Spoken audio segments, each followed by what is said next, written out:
At 3:13 in the morning, Walmart's intercom whispered my name. Not announced it, whispered it. The first time, I thought it was a prank. The second time, it knew what I was holding. And the third time, it told me not to look up. I haven't gone inside a Walmart after dark since that week. And after you hear what happened, you probably wouldn't either. This happened back when our store still stayed open all night. I was 29, broke, exhausted, and taking every overnight shift I could get because my dad was in and out of the hospital and I needed the money. Overnight stocking paid a little more, and at that point, an extra $1 an hour felt like survival. If you've never worked in a massive retail store between midnight and sunrise, it's hard to explain how wrong it feels. During the day, a Walmart is loud enough to seem harmless. Kids crying, carts rattling, music overhead, announcements every few minutes, people everywhere. At night, all that disappears, and what you're left with is the hum, the refrigerators, the fluorescent lights, the distant vibration of floor scrubbers, the random click of cooling metal, the sound of your own cart wheels echoing way farther than they should. It feels less like a store and more like a giant machine pretending to be empty. On my first week there, one of the older managers, Vic, told me something weird while we were breaking down pallets in grocery. He said, "If the overhead speaker glitches, ignore it." I laughed because that sounded oddly specific. He didn't laugh back. He said the old intercom system had been acting up for years. Random feedback, scrambled pages, dead air.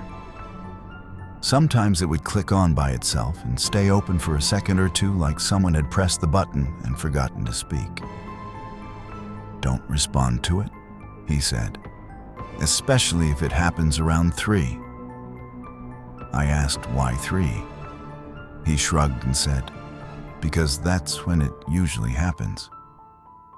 Then he walked away like he hadn't just said something that instantly made the entire building feel worse. The first night it happened to me, I was in household chemicals, opening a box of detergent. I remember the exact time because I checked my phone right after. 3:13 a.m. The speaker above me cracked once. Then there was this low burst of static. And then, very softly, close enough to feel personal, a voice said, "Daniel, aisle 12. I froze. Not because it was scary at first, because I'd never told anyone on that shift to call me Daniel. Everyone at work called me Dan. Even my name tag said Dan. I looked down the aisle expecting one of the guys from the back room to pop out laughing. Nothing. Just bright shelves, blue price tags, and that awful white Walmart light. I stood there for maybe 10 seconds, listening. Then I heard the floor scrubber on the far side of the store, and for a second, I actually felt embarrassed for being nervous. So I pushed my cart to aisle 12. It was toys. Completely empty, except for one shopping cart parked perfectly in the center of the aisle. Not crooked, not abandoned in a normal way, perfectly centered. Inside the cart was a little pink backpack. That was it. No groceries, no trash, no jacket. Just a small pink backpack with a faded cartoon rabbit on it. I looked around, expecting a parent to come around the corner panicking, but there was nobody there. I picked the bag up, and the fabric was damp. Not soaked, just slightly wet. Cold, too. I opened it. Inside was a child-sized yellow raincoat, one red sneaker, and an old Polaroid photo. The photo showed aisle 12. Same shelves, same angle. But the shelves in the picture were set up differently. Older packaging, older signage. It had to be years old. On the white bottom border of the Polaroid, someone had written in black ink, "Wait here, I took the whole thing straight to customer service." Vic looked at the backpack for maybe half a second too long before taking it from me. Then he said way too casually, "Probably old lost and found stuff." I reminded him that I had just found it in the middle of toys. He said maybe someone moved it. I asked about the photo. He said, "Throw the photo away." That answer stayed with me way more than it should have. Not, "I'll check cameras." Not, "Thanks for bringing it up." Just, "Throw the photo away." The next night, I almost called out. That's how stupid it sounds now.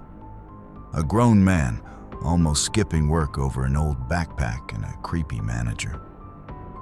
But overnight shifts do something to your head. You start remembering sounds more than events. And all day long, I kept thinking about that voice saying my full name. At 3:13, I was in Pets. I actually stopped moving before the minute hit, like part of me already knew. The speakers popped, a hiss of static. Then the same voice, a little clearer this time. "Daniel, still there?" I dropped the box cutter. I'm not exaggerating. It hit the floor so hard it skidded under the shelf. I looked around, heart hammering, and saw Lena at the end of the aisle. She was another overnight stalker, maybe mid-30s, tough, sarcastic, not someone who spooked easily. I asked if she'd heard that. She frowned and said, "Heard what?" I told her the intercom had just said my name. She stared at me for a second, then asked, "At 3:13? That changed everything. Because until then, I still thought maybe someone was messing with me. I asked her what she meant. She didn't answer right away. She just looked up at the speaker and said, very quietly, "Don't go to toys alone." That was the first time I felt real fear. Not jump scare fear, the kind that settles deeper because someone else already knows the rules. I asked her what was going on, but she just said she'd tell me on break. We took break at 3:45 in that depressing little room with the vending machines and the fake wood tables. Lena told me there'd been an incident in the store a few years earlier. A little girl had gone missing for 11 minutes. Not kidnapped. Not officially, anyway. Just gone. Her mother had been checking out in the self-check area, turned around for maybe 5 seconds, and the girl vanished. Employees locked the exits. Management checked cameras. The police came. Then the child was found sitting in toys. Aisle 12. Alone. Calm, holding one red shoe in her lap. According to Lena, the kid kept saying the man above the lights told her to stay quiet because her mom was making too much noise. The police wrote it off as a stress, confusion, a child saying strange things. But after that, weird rumors started. Intercom glitches. Things moved overnight. Employees hearing someone walking above the ceiling tiles, and always around 3:13. I asked what happened to the girl. Lena said her family moved. I asked if her name was on the backpack. Lena looked at me and said, "Was it Mia?" I didn't answer. My face did it for me. Lena leaned back in her chair and just said, "Then you need to stop answering it." That should have been the end of it. A rational person would have ignored the entire thing. But fear doesn't always make you avoid things. Sometimes it makes you obsess over them. The next night, I told myself I wasn't going to react. No matter what happened, no matter what I heard, I would stay in grocery, keep stocking shelves, and not let some creepy store rumor get into my head. At 3:13, the overhead speakers clicked on. There was no static this time, just breathing. Soft, slow, like whoever was on the other end had their mouth right against the microphone. Then the whisper came. "Daniel, you're holding the blue box." I looked down. In my hands was a blue box of instant mashed potatoes. That was the moment everything in me went cold. Because there was no way to guess that.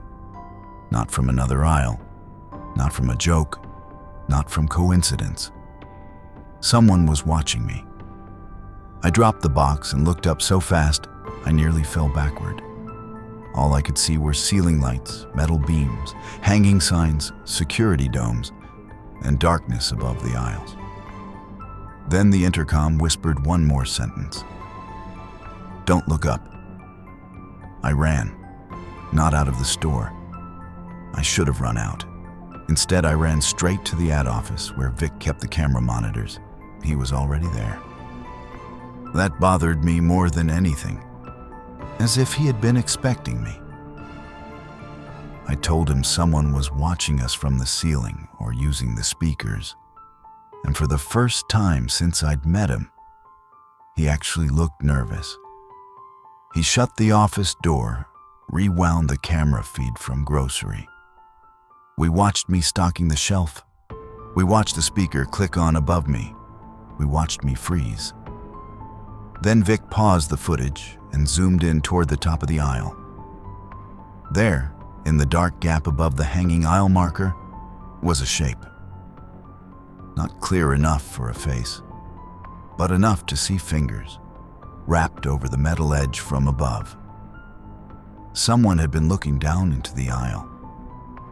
Vic stopped the video and turned the monitor off so fast it felt rehearsed. Then he said something I still remember word for word. "You didn't see that?" I actually laughed. Not because it was funny, because it was insane. I asked him if he was covering for someone. He didn't answer. He just told me to finish my shift on the opposite side of the store and stay out of toys, pets, and grocery center. That list was too specific. It sounded less like a safety precaution and more like a route map. After that, I started paying attention to things I wish I hadn't noticed. There were small black scuff marks high up on certain shelves, too high to be from carts. Dust disturbed near the tops of end caps. The occasional soft thump above us, always followed by complete silence. One of the maintenance ladders that was supposed to stay chained in the back would sometimes be left out near seasonal. And twice, I found items on the shelf that didn't belong there at all. A child's sock in automotive, an old juice box behind laundry detergent, trash hidden in places customers couldn't have reached. Like someone was moving through the store without walking through it. 3 nights later, Lena didn't come in. No call, no text, just absent. Nobody seemed concerned, which was weird because overnight crews notice absences immediately. We're too small not to. Around 2 in the morning, I texted her asking if she was okay. No response. At 3:13, the intercom came on again. This time, the whisper said. She looked up. I didn't move. I couldn't. Every hair on my arm stood up. Then, from somewhere above home decor, I heard a sound I'll never forget. A single knock, right above me, then another, and another. 3 deliberate knocks from inside the ceiling. I backed away so fast, I hit a pallet display and sent half a stack of paper towels onto the floor. That finally got other employees' attention. A guy from Frozen named Marcus came over and asked what happened. I told him there was someone in the ceiling. He looked at me like I was losing it. Then we both heard it. A dragging sound overhead, slow, heavy, moving from one aisle to the next. Marcus didn't say a word after that.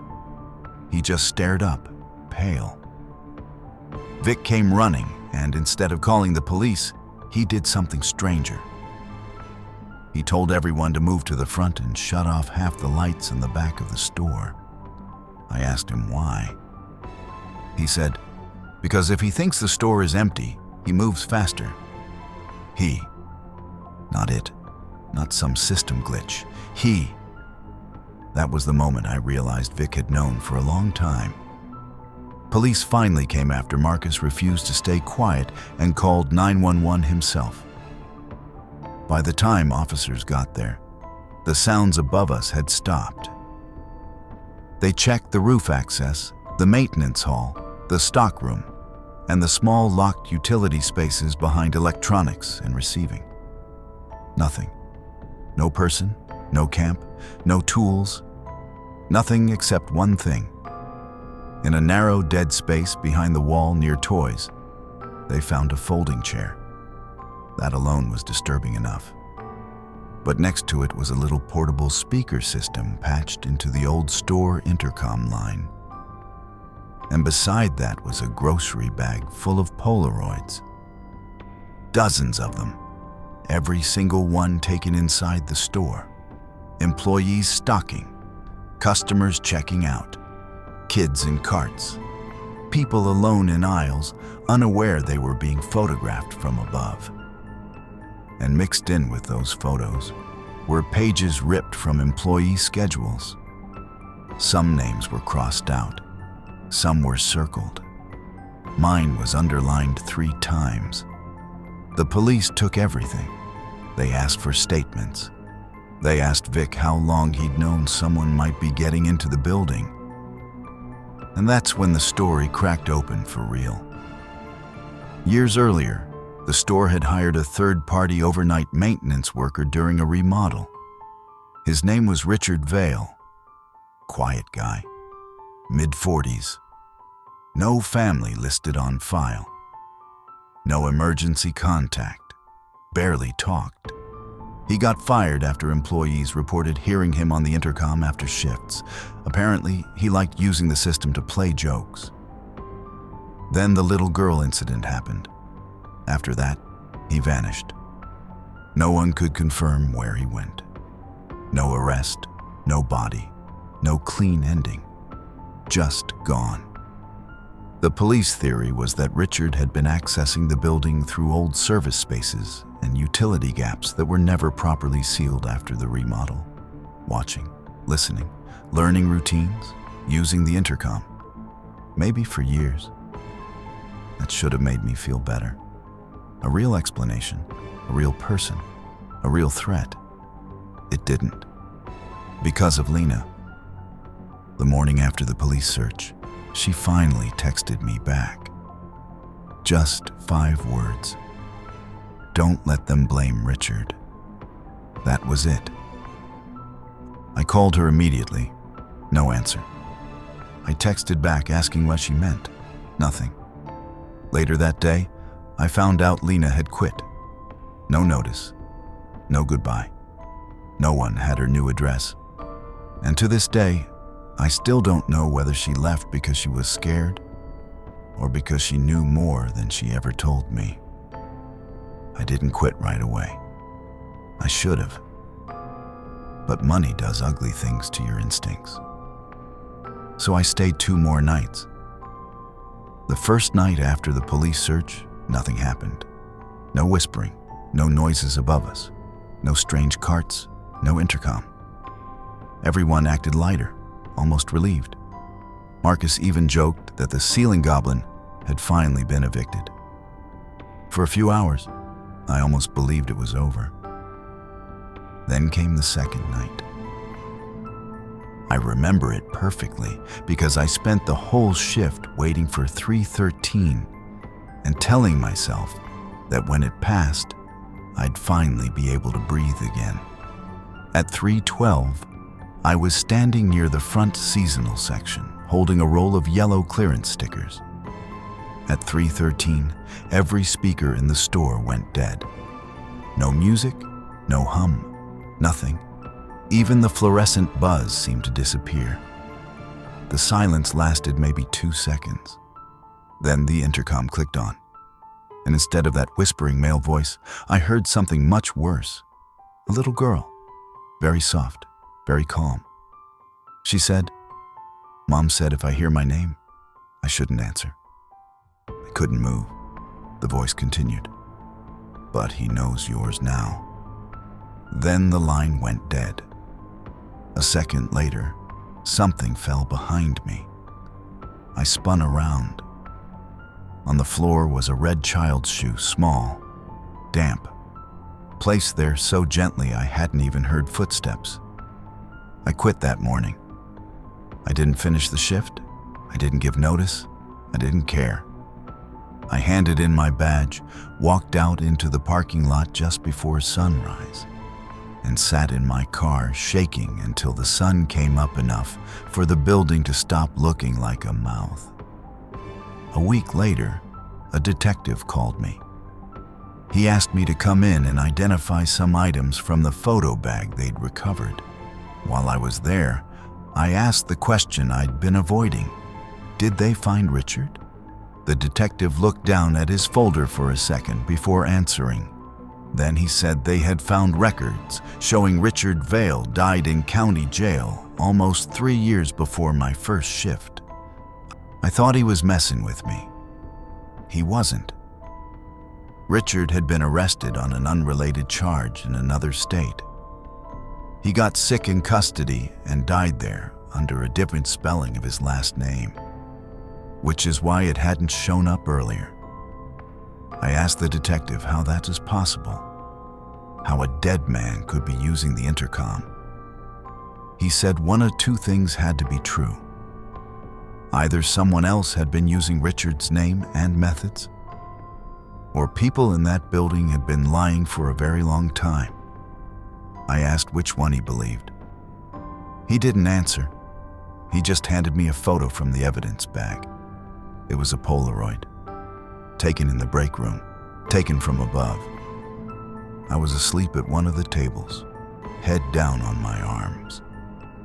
And standing behind me, blurry but unmistakable, was Lena, looking straight up at the camera, smiling. That was the last time I ever spoke to law enforcement about the store. I moved, changed jobs, tried to forget it, and mostly I did, for almost a year. Then one night, way too late, I stopped at a different Walmart while driving home from out of town. I didn't even realize where I was until I'd already parked. Same harsh lights, same blue signs, same giant empty windows. I should have left. Instead, I told myself I was being dramatic. I went inside, grabbed a bottle of water, and headed for self-checkout. The cashier, some teenager who looked half asleep, scanned my bottle and asked if I wanted a bag. I said no. Then from somewhere deep in the store, over an old speaker system that sounded way too familiar, I heard a soft burst of static. The cashier didn't react. Nobody did. Then a whisper came over the intercom. Low, patient, close. "Daniel." I left the water there. I walked out without saying a word, and I have never gone back. So if you've ever worked a night shift in a place that feels too big after midnight, if you've ever heard a speaker click on when nobody touched it, if you've ever had that feeling that a building is watching you while pretending not to, do yourself a favor. If a voice calls your name at 3:13 in the morning, don't answer. And whatever you do, don't look up. If you want more true dark stories told like this, subscribe now.